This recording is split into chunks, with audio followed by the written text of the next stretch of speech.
Good morning, Mike, Managing Directors and Global Partners. Here is your news brief for Friday, October 23, 2015.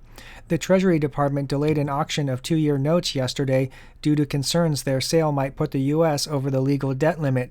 Of course, the move was for appearances only, as the debt ceiling was really breached back in March when the debt clock was frozen at $18.1 trillion. Since then, the Treasury has been using what it calls extraordinary measures to finance the government spending without officially increasing the debt. In reality, the government has borrowed almost $500 billion in the last 7 months. Treasury Secretary Jack Lew has implored Congress to raise the debt ceiling so the U.S. can dig itself into a deeper hole and hasten the demise of the dollar. He says Congress has until November 3rd before the Treasury runs out of options and is forced to cut spending down to what the government collects in taxes. So with time running out, the political posturing and grandstanding is set to reach a fever pitch next week. One proposal being pushed by the quasi-conservative Republican Party would raise the debt ceiling to $19.6 trillion, which would allow the government to operate at current levels until just after the next president takes office. However, the plan is not expected to pass in the Senate, even if it is approved in the House. The Treasury Department has said it will reschedule the 2-year note auction after the debt ceiling has been raised. It also warned that the situation will increase the cost of borrowing to the taxpayer, as investors will require higher interest due to the fact the U.S. government's cash reserves have been drained, so there is a much higher chance of default in the future. Next, the China Construction Bank is set to become the second Chinese bank to participate in the London gold price fix at the end of October. Last week, the China Construction Bank also announced it would be joining the silver price fix auction. The increased presence of Chinese banks in the Western gold and silver markets are seen as a sign of China's desire to play a bigger role in determining the global price of the metals.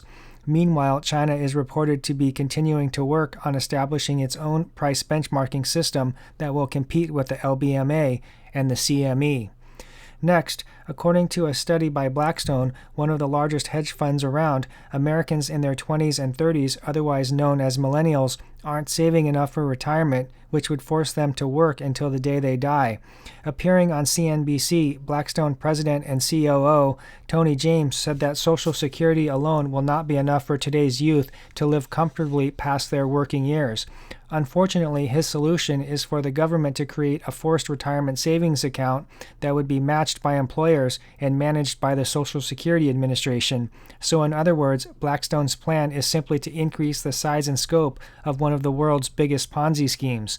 This proposal is similar to one made by labor economist Teresa Ghilarducci in 2007 that called for mandatory 5% contributions.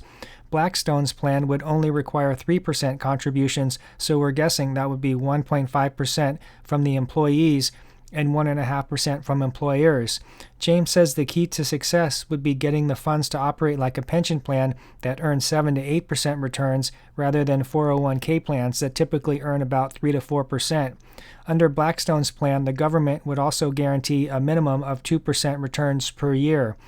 But the truth is that this new tax, which is exactly what it is, will lead to fewer companies being launched and fewer jobs being created, and will most likely lead to a high number of small businesses closing just as higher minimum wages do.